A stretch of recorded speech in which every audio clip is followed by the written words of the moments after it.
ঝরঝর করে পানি পড়তো। আমরা কম্বল গায়ে দিয়ে থাকি আর বিশ্বনবী ঘামে। সুবহানাল্লাহ কইবেন না? এটা কওলান সাকিলা, অনেক ওজনওয়ালা কথা। আবার বিশ্বনবী যখন উটের উপরে বসে থাকা অবস্থায় কোরআনের আয়াত নাজিল হতো, উটের বুকটা মুহূর্তের মধ্যে বালুর মধ্যে জমিনের মধ্যে লেগে যেত।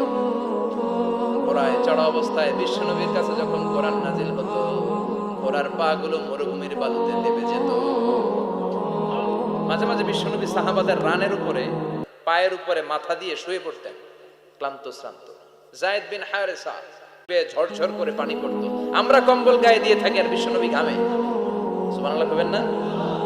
এটা কওলান সাকিলা, অনেক ওজনওয়ালা কথা। আবার বিশ্বনবী যখন উটের উপরে বসে থাকা অবস্থায় কোরআনের আয়াত নাজিল হতো, উটের বুকটা মুহূর্তের মধ্যে বালুর মধ্যে জমিনের মধ্যে লেগে যেত। ঘোড়ায় চড়া অবস্থায় বিশ্বনবীর কাছে যখন কোরআন নাজিল হতো, ঘোড়ার পা গুলো